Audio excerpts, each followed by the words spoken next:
A warm welcome to Business Daily right here on Trust Television. I am Yusuf Akogu. A whole lot of issues happening in the economy. Major decisions have been taken by President Bola Ahmed Tinubu. And of course, the effect is there, either positive or negative, in the economy. Stay right tuned to Trust TV. We will give you updates of all the development in the policy. But quickly now, we take our top stories in the world of business. Take a look.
Glad to have you back. Now we go straight to the stock market and, of course, give you updates of what transpired on the floor of the capital market yesterday from Lagos. Of course, we start with the snapshot of the market. So if you look at the market closer in the positive yesterday, and of course the all share index down in the negative territory. So we'll give you update of the capital market as it were. If my producer can put the graphics on the board, we can actually interact with the figures and of course give our audience the figure from the stock market. But in the absence of that, we are I have the figure right now. The market closed positive yesterday, up there 0.07%, and of course the all share index way over 50,000 basis points down. Of course, in terms of the volume of shares, 390.219 million volume of shares, and of course valued at 727 billion naira in the deals of over 7,725 deals of course exchange hands among investors on Thursday. Of course, looking at the gainers table, we have the like of corn oil gaining 63 naira, of course 70 kobo there to close positive 9.92%, and of course Sterling Bank Nigeria Limited also closing positive there 9.96%, and of course internal plate in the oil and gas sector of the market gaining 8 naira 45 kobo to close positive 9.74%. And of course, on the losing side, we have the Magnicos, is a manufacturing company that's into the production of sugar, and they lost 69 kobo to close downward 10%. Of course, if you look at again FTN Cocoa, also a player in the consumer good part of sector of the market, losing 9.88%, and of course the Champion Brewery also down there 9.62%. In terms of performance on the activity charts, the market movers on the day, we have the like of if I can get the activity chart back on the board, we have the like of Access Bank doing 51.3 million volume of shares, and of course United Bank for Africa also doing 46.1 million volume of shares, and of course FTN Cocoa completing the top three table there, 37.3 million shares. Of course, in terms of sector performance, we have the banking sector closing positive 0.95%. If you're a player in that sector, you should be making good money. Of course, the industrial sector closing flat there, although in the negative side, 0.00. Of course, the consumer goods down 0.26%. In the oil and gas sector, closing strong there with the role of corn oil and of course ethanol there, 2.27%. The NJS insurance also closed strong, 1.11%. The rest of Africa, we have BSE in Botswana closing negative, 0.02%. If you go down to our next door neighbor, Ghana here, the market closed negative 0.01%. And of course, the Zimbabwean Stock Exchange closing strong, gaining 3.03%. And of course, a whole lot of activities across African markets. There we'll give you updates of how the market unfolds today. But now we make a very quick switch. We'll go into our discussion after this break. We're going to look at Corporate Affairs Commission. What has been the impact of this commission on the economy?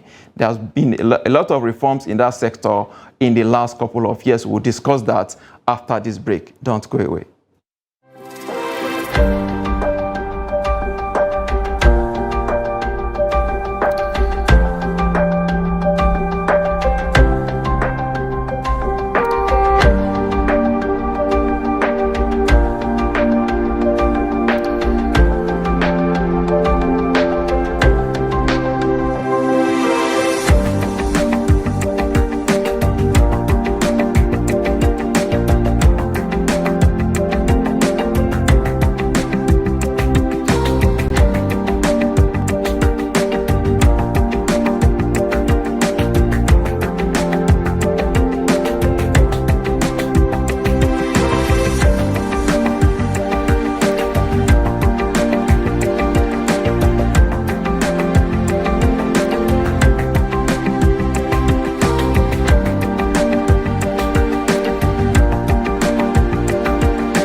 Glad to have you back. It's the Business Daily right here on Trust TV. And of course, we're looking at the impact of the Corporate Affairs Commission's reforms on the economy in the last couple of years. And I have with me in the studio the Registrar General and of course Chief Executive Officer of CAC, Alhaji Garba Abubakar. Glad to have you. Thank you on for Business Daily. Thank you for having me. Thank you for joining us. Thank you. You have been a reformer since you came into CAC. Tell us what prompted your decisions to go into reforms that you have carried out so far since you assumed office. For you to have an efficient system and an economy that can compete with other economies in the world, you have to make your processes, procedures, and systems consistent with best practice. Absolutely. And the only way to achieve this is to introduce initiatives and reforms that are globally accepted. So this is what informed our decision. If you recall, Nigeria had been subjected to ease of doing business reviews over the years. Absolutely. And some of these reviews had come with recommendations. There were areas where we were considered weak. There were areas where we were considered strong. So we had to introduce initiatives to close some of the gaps. So these are some of the measures. And because we are the only registry of businesses in Nigeria, we register companies, we maintain records of companies. We have to provide the enabling environment for this business to prosper. And part of the ways they can prosper is the ease with which they can register their business, the ease with which they can make changes to the existing business, and the ease with which they can file their returns with the Commission. So all our reforms are geared towards providing an enabling environment for businesses to prosper in their dealings with the Commission.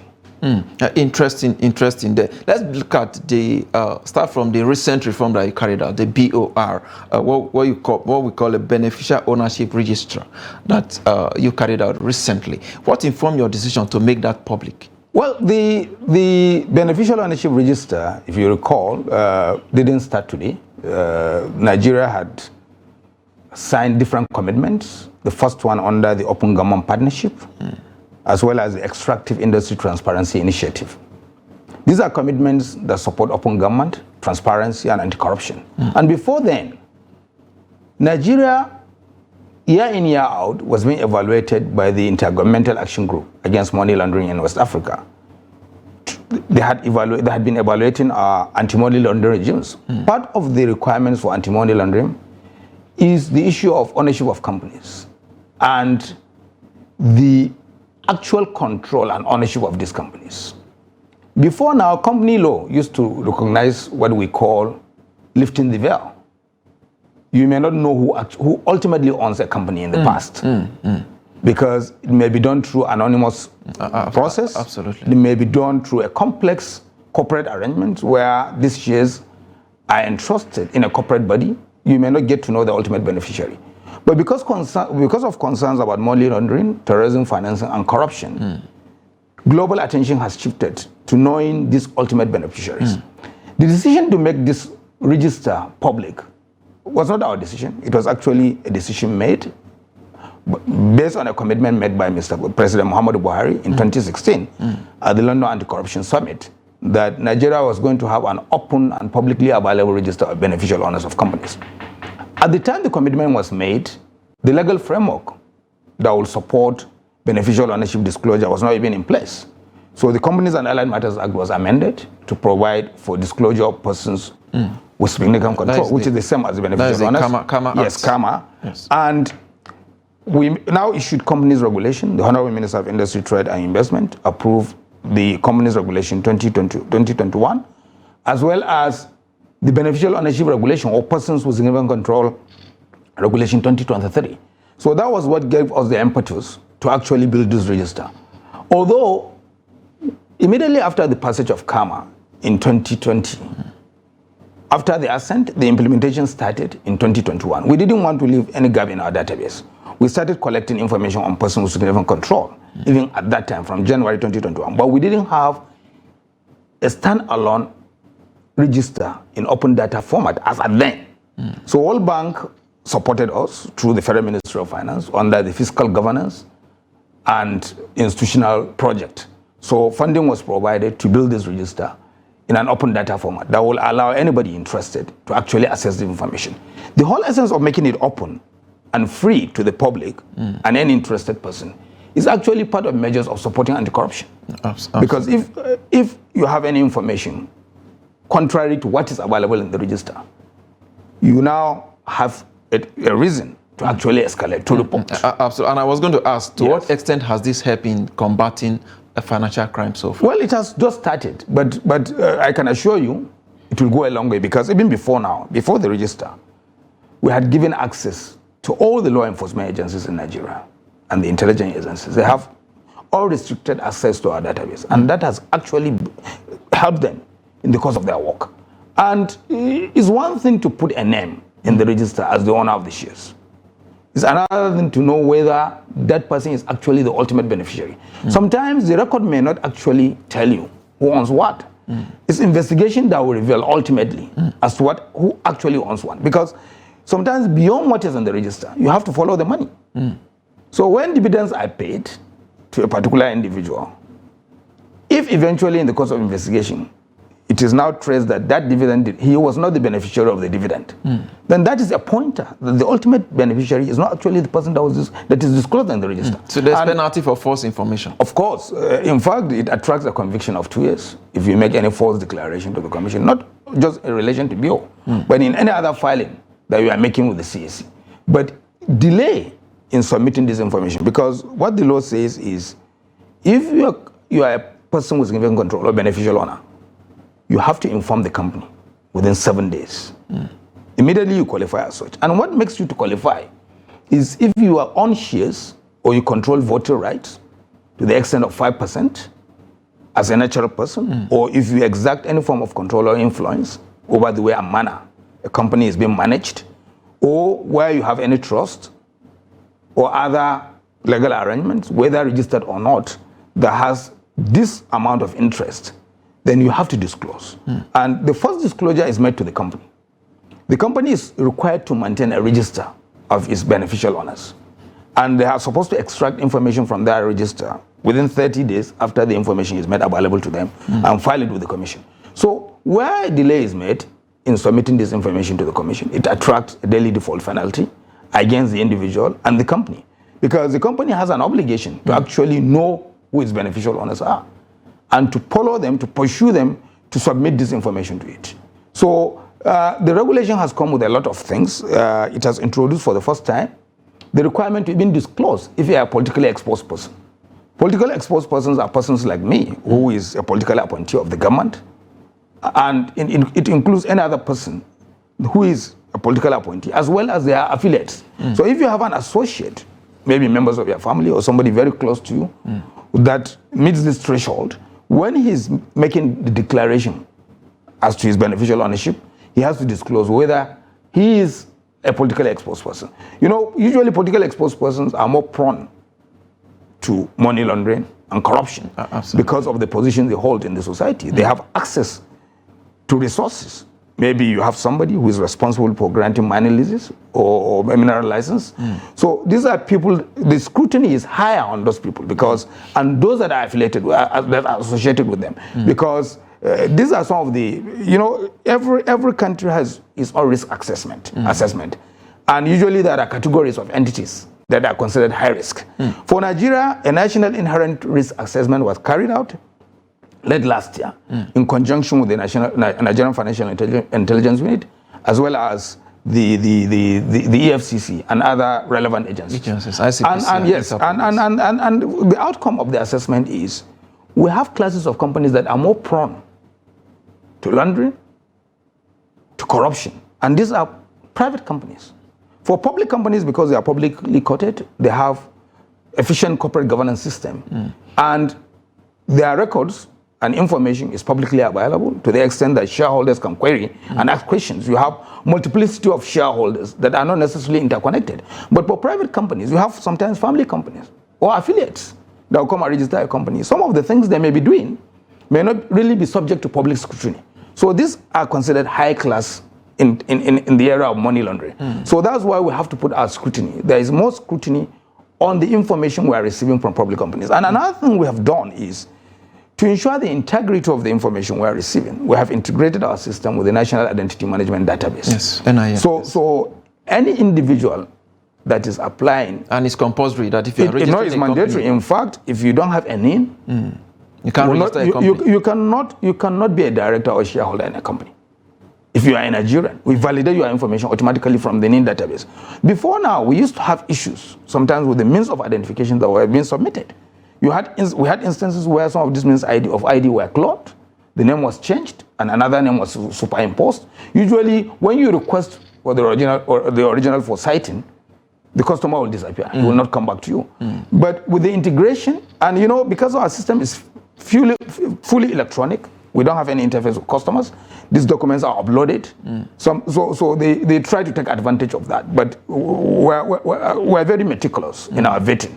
Officers review these applications and they have to be satisfied that you have met all these requirements. So the integration with NIN has actually helped to actually ensure the integrity of the information we are receiving. So if you have any inconsistency in the information you have submitted from what is actually in the NIMSI database, they will not register you. You must go and rectify. Yeah. Absolutely, interesting submission there. Let's look at the challenges. You must have your hands full, especially when you're dealing with politically exposed persons, like you rightly pointed out. What are some of the challenges, and how have you been able to deal with them? So, well, our major challenge is migration from a manual registry to a digital registry. Is actually a very onerous task, because most of our records before 2021,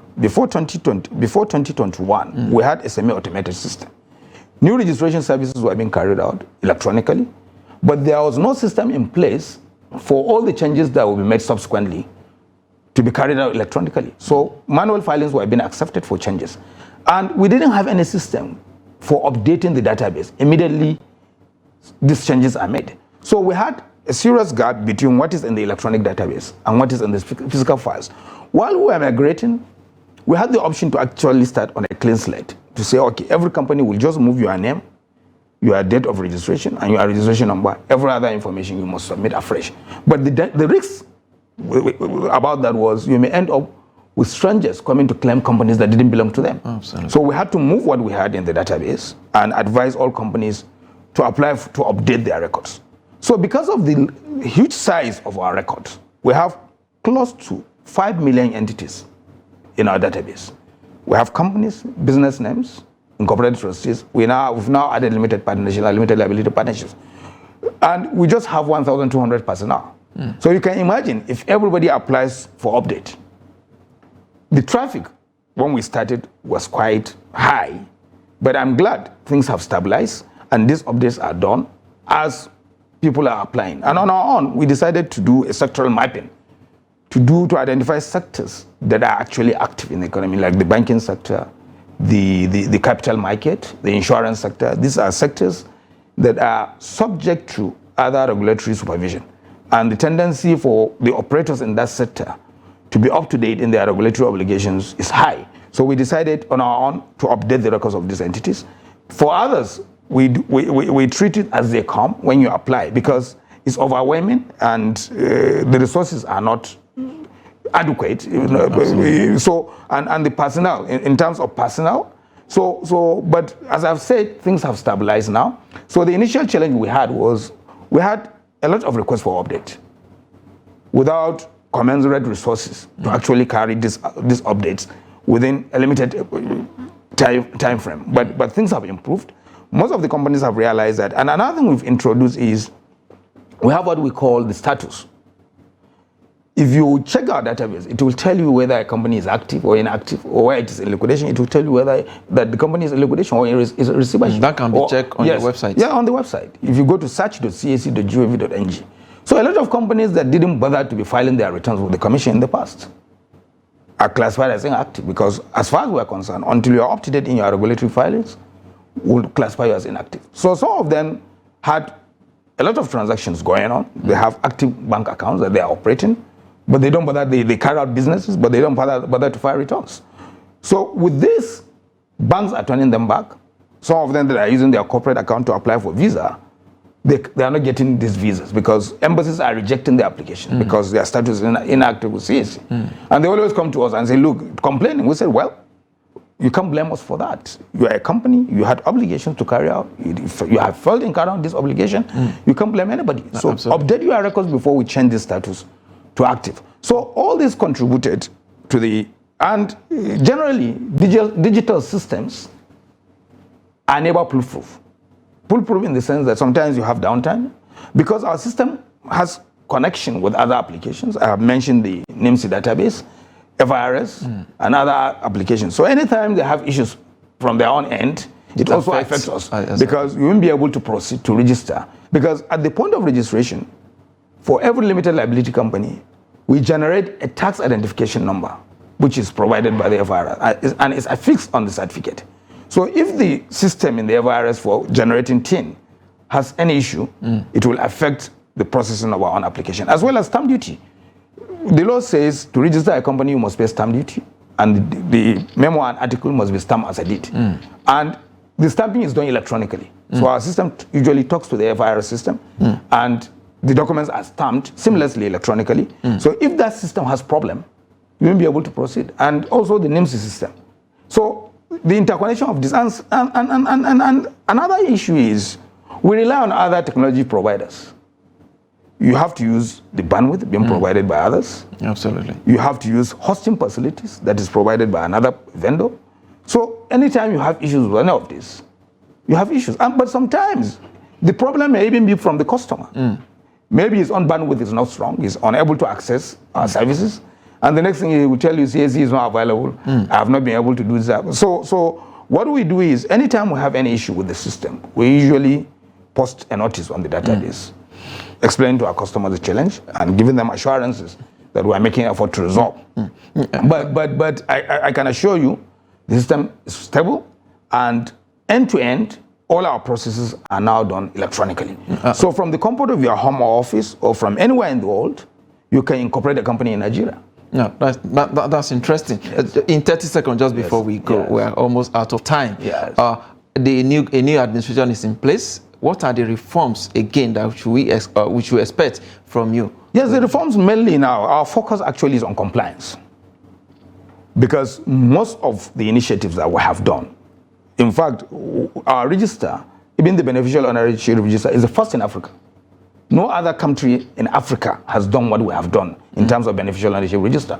And even the electronic system of registration. In fact, next week, from the 7th to 9th, we are receiving delegation from some African countries, from Kenya, from Zambia, and other countries. They are coming to understudy what we have done as part of their learning camp. So what I want to assure Nigerians is we'll enforce this law strictly. Absolutely. Everybody must comply with the law. Absolutely. And if there is any infraction, we will not rest on our horse. We'll impose all the fines that we are supposed to enforce. Because this government is about due diligence, it's about transparency. Absolutely. It's about citizens' rights. So, and we have queued in to actually deliver on that. Absolutely. Alhaji Garba Abubakar, I must thank you for your time. Registrar, Chief Executive of Corporate Affairs Commission, I must thank you for your time. Thank you for having me. Thank you so much. Thank you, Yusuf. Thank you for having me. And with that is a wrap on the show today. Join us on Monday for a fresh edition. I am Yusuf Akogu.